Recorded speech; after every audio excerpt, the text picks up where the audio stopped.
Hello नमस्कार साथियों, स्वागत है आप सभी का। और आज हिस्ट्री की तीसरी क्लास है। अभी कुछ टेक्निकल फॉल्ट हो गया था, इस वजह से क्लास को बीच में बंद करना पड़ा।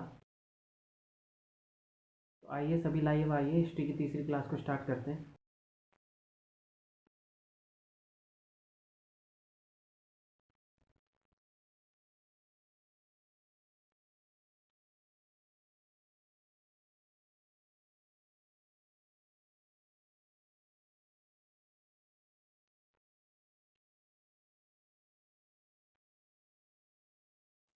इससे पहले हिस्ट्री की दो क्लासेस हो चुकी है, और पहली क्लास में मैंने बताया था कि इस्लाम धर्म की शुरुआत कैसे हुई। उसके बाद मैंने अरबों का आक्रमण बताया था कि भारत पे अरबी आक्रमण हुए थे। मैप के माध्यम से आप सभी को मैंने बताया था। हाँ जी, आपके जो भी क्वेश्चंस हैं आप उसको कमेंट में लिखिए, ताकि मैं आपके क्वेश्चंस को भी देखता रहूँ।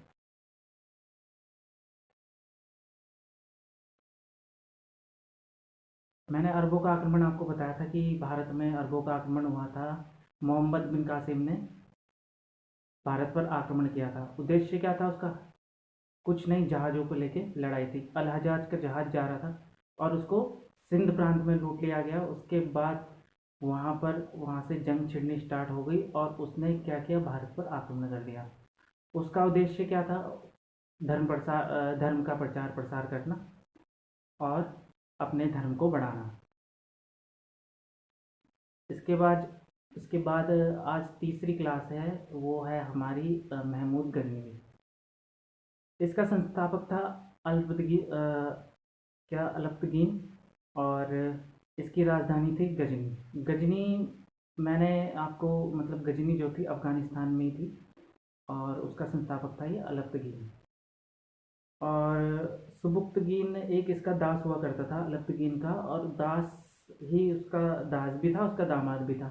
अब ये मुझे नहीं पता ये उसका दामाद कैसे बन गया, ये तो वो ही जाने उस टाइम पे कि ये दामाद दास के साथ दामाद कैसे बन जाते थे, इसका मुझे कोई आइडिया नहीं है।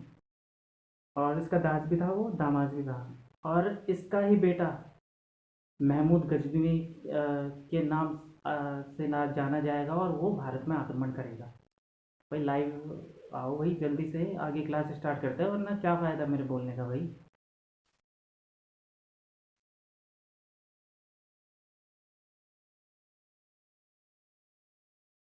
सुबुक्तगीन का बेटा ही क्या होता है, गजनी वंश का क्या होता है, अगला शासक बनता है। ठीक है। सुबुक्तगीन महमूद गजनवी। तो महमूद गजनवी जब भारत में आक्रमण करता है, तो इसके जो हम आक्रमण पढ़ते हैं 998 से लेके 1030 तक, जब तक इसकी मृत्यु नहीं होगी जब तक हम इसको पढ़ते रहेंगे। ठीक है। तो गजनी वंश को और किसके नाम से भी जाना जाता है? इसको यामनी वंश के नाम से भी जाना जाता है। एक बार किसी पेपर में आई थिंक पूछा गया था ये, CGL की CHSL SSC इसको ज़्यादातर पूछता है। तो दो नामों से इसको जाना जाता है, यामनी वंश और गजनी वंश। तो 1001 ईस्वी में जब महमूद गजनवी ने फ़िलहाल मेरे पास अभी मैप नहीं है, वरना मैप से मैं ज़्यादा क्लियर कर देता आपको। जब 1001 ईस्वी में महमूद गजनवी ने भारत पर आक्रमण किया था, तो ये जब छोटा था, अभी इससे पहले आक्रमण करने से पहले एक छोटी सी चीज़ आपको और बता देता हूँ। जब इसने मतलब भारत पे ये इसका सपना था कि ये एक बहुत बड़ा शासक बने, और शासक बनने के साथ साथ इसको क्या चाहिए था, इसको सेना चाहिए थी। और सेना के साथ इसको और क्या चाहिए था, इसको बहुत सारा धन चाहिए था। तो ये बहुत सारा धन इसको कहाँ से मिलता? इसके लिए ये भारत में सेना खड़ी करने के लिए इसने भारत में लूटपाट की। और सबसे पहला इसने आक्रमण भारत पे किया 1001 ईस्वी में। 1001 ईस्वी में इसने भारत पर आक्रमण किया, और शासक था जयपाल। इसने हिंदू शाही शासक जयपाल को हराया।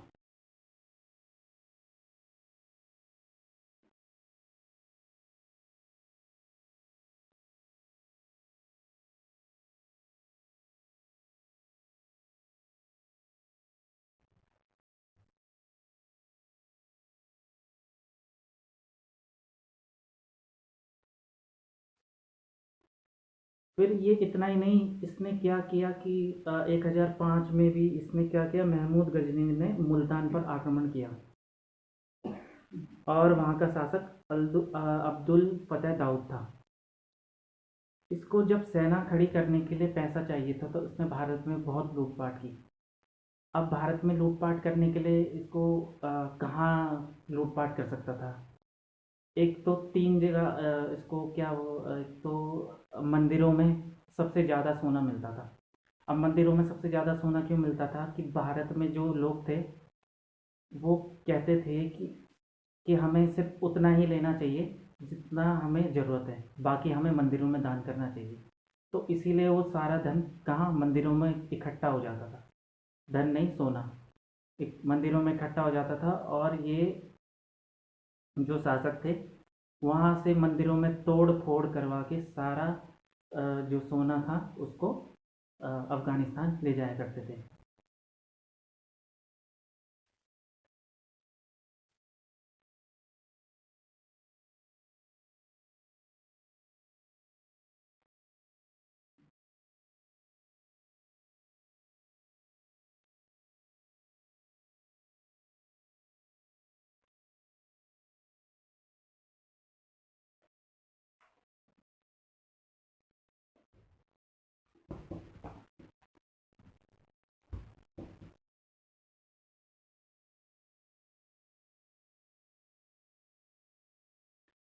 चलिएगा।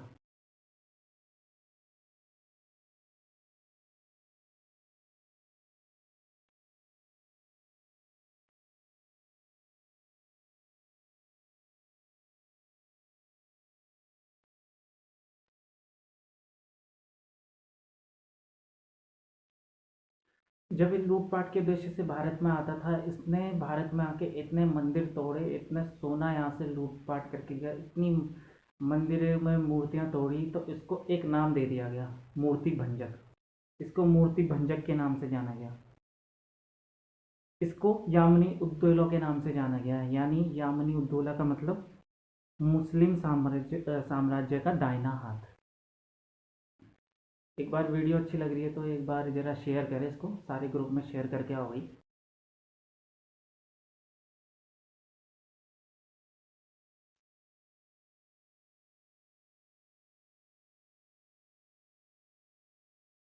चलिए।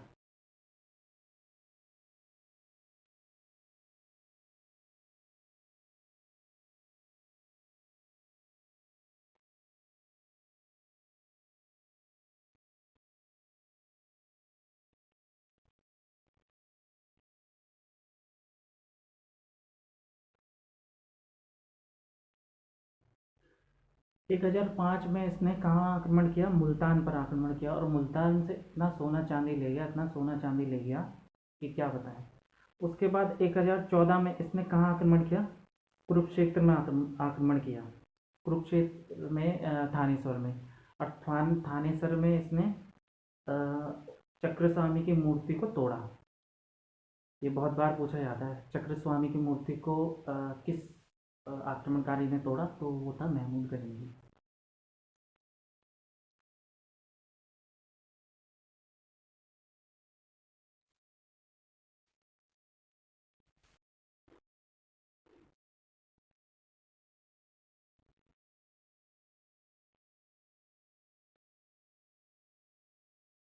चलिए।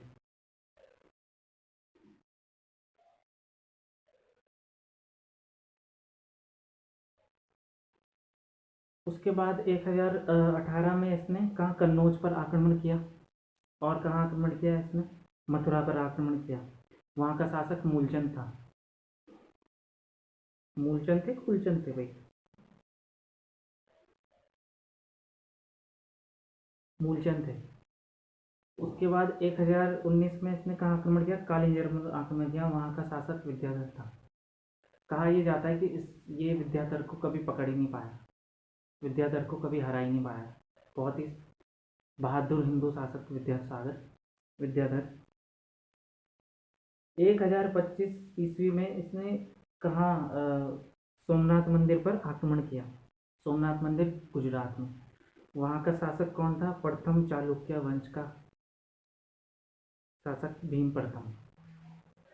कहा यह जाता है कि जब ये सोमनाथ मंदिर को लूटने गया तो वहाँ पर शिवलिंग, अ, सर वो पेन देना,